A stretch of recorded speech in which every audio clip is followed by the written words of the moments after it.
In my mind, in my head, this is where we all came from. I'm not even going to share any of his story before he comes up. What I can tell you is that he's had the dream, the struggle, and today his organization is doing millions of dollars in sales per month. I want you to welcome to the stage, as if it were your first time, Mr. Andi Dooley. Come on up.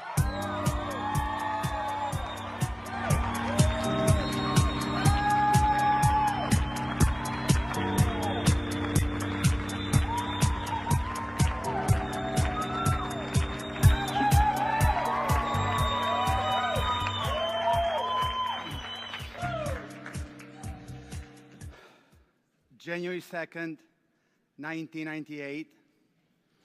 I am 10 years old, standing in line to buy milk in Albania.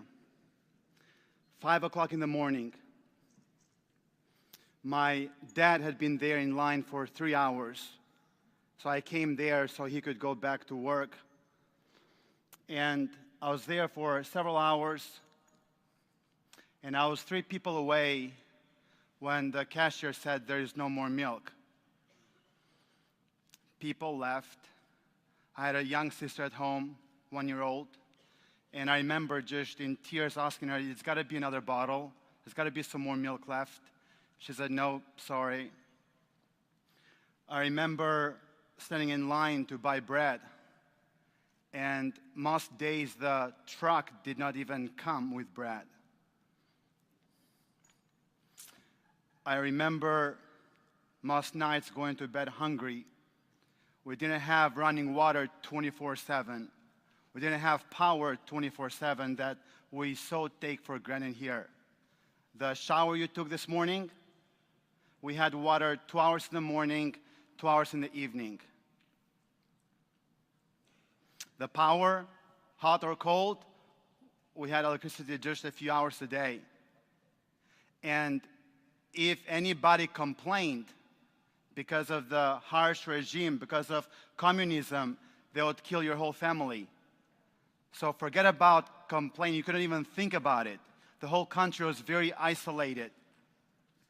As a kid growing up, I heard of this thing called the American dream. And in Albania, we did not have the Albanian dream. And we're across the beach from Italy and Greece, and I never heard of the Italian dream or Greek dream.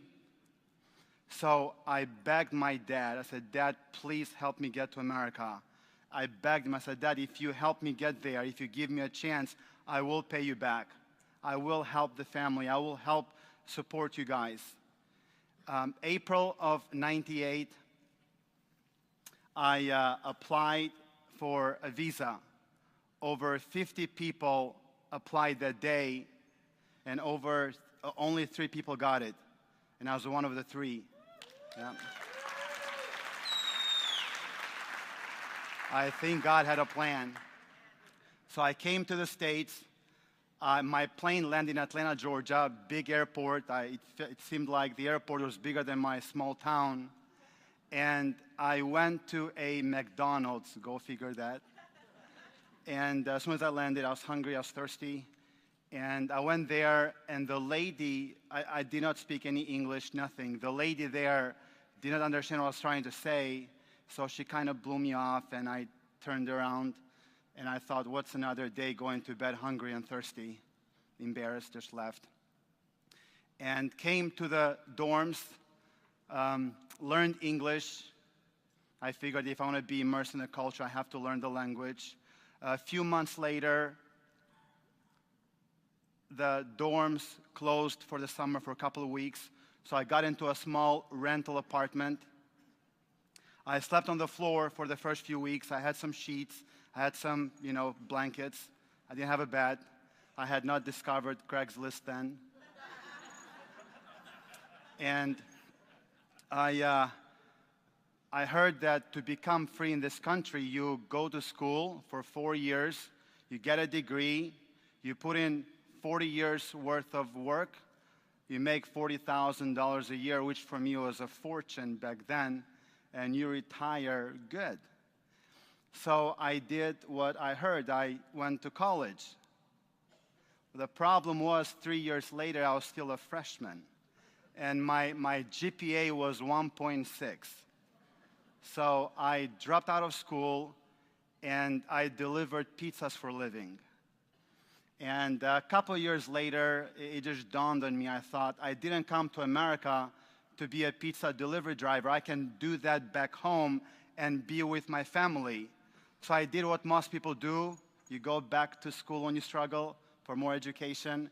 So I went back to school. Then I got a letter a little bit later that said, unless you can bring your GPA over 2.0, you will get expelled. So I dropped college, full-time delivering pizzas. I had 2 jobs. And at this time, desperately, looking for an opportunity. I'd applied for so many different jobs. No one gave me a chance, no experience, no degree, no connections. And all I wanted is just an opportunity. I bought a book, How to Interview for Jobs, but that didn't get me anywhere. And someone caught me at the right time in my life. And they gave me a DVD about a network marketing opportunity. And thank God they kept it simple, because if they had done a long presentation, if they had tried to talk me into it, I would have thought I can't do that. But because a simple invitation that spoke some life and hope to me, and they gave me the DVD and said, hey, you would be great at this. Check it out. I asked them some more questions.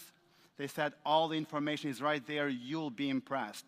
So I go home, I watch the DVD, and the stories there touched my heart. I said, wow, could this be it? So I start in network marketing, and again, all I knew was how to knock on somebody's door and maybe talk to the kids and talk about the dog or the pets and smile and hope for a $1 tip.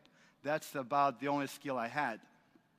So when I got started, all I knew was a few other pizza delivery drivers. So the first few years were a struggle, which I realized that. I knew it was going to be a struggle. But I made a commitment that I will be in until I learn what I need to learn to win. And I figured there's got to be a set of principles that bring success. And if I learn them, and if I follow them, maybe I'll get where those guys are. And when I first joined the business, I had a car that honked by itself, beep, beep, one of those things. And didn't have a bicycle I had a bicycle for a year and a half in the States. As a matter of fact, I remember one time I almost got into an accident trying to buy groceries with a bicycle, and so it was pretty bad. And a friend of mine at the time gave me the car, and he said that if you keep it a few more years, it could be considered a classic if it still drives. Old car, long, it sounded like a boat, And in opportunity meetings, I had to park far because I was embarrassed if the car started honking.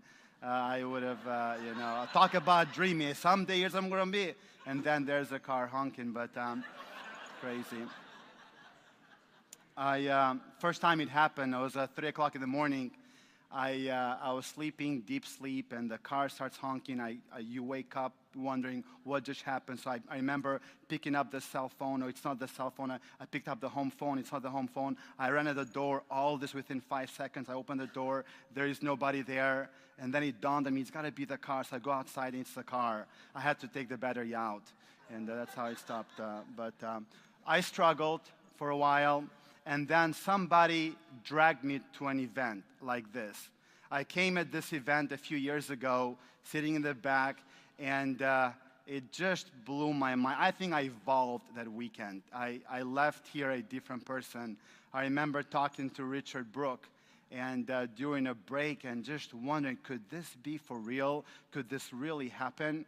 And the guy, and I've always said that the way he listened to me, he communicated my potential. I still remember to this day, a few years later, how he listened, just the whole attention, and he said, personal development, you've got to grow. I mean, if you want to build a business, if you want to grow a business, you got to grow yourself. So I bought a bunch of books and a bunch of CDs at that time with money I didn't have. And that's where my journey really began. And I can stand here today just totally totally in awe of what has happened. And I kept my promise with my dad. I flew them here February of this year, both mom and dad. Yeah. Yeah.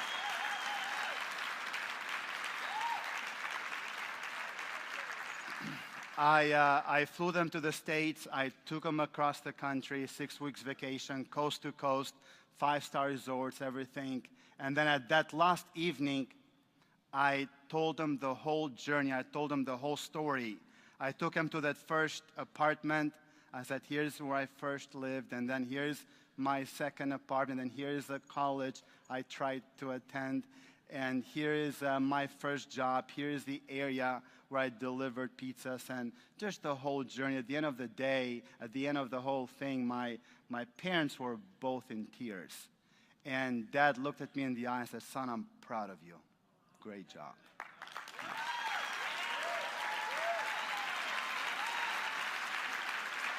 First time I ever heard that, yeah. Thank you.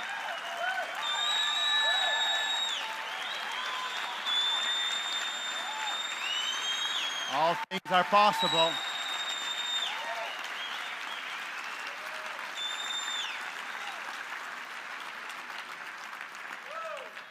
I flew them back again a week ago. I'm taking them to the Caribbean. I've retired them, and I've increased the quality of my sister's life. My twin sister no longer has to work. My youngest sister now is having a baby. She doesn't have to worry about money anymore. And I'm sharing with you the story to let you know that if it can happen for an immigrant who started broke with no English, no network, no skills, nothing, if it can happen for me, it can truly happen for every single person in this room. Yeah.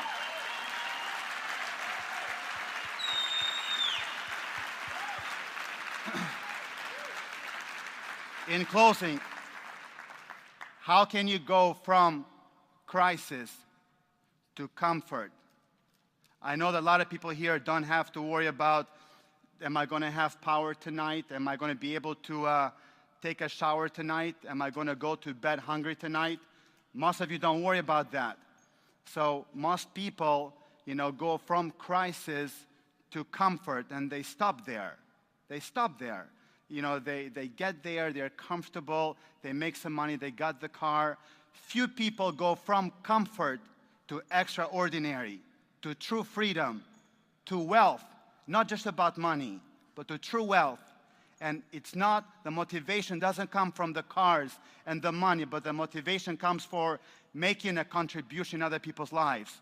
When you know that this is possible for everybody that has a dream, everybody that wants to have a better life, that anybody that wants to make something of themselves. So those people that make the decision to impact lives and say, I live for the stories. I'm not just going to impact my team or my company, but they catch the vision of the faculty. They catch the vision of the leaders here. They want to impact the whole profession.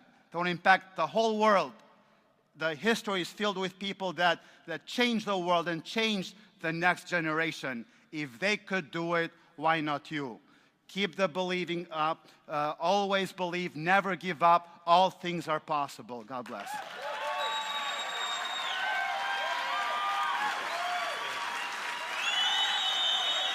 Congratulations. Thank you. All right, Mr. Andi Duli'nin.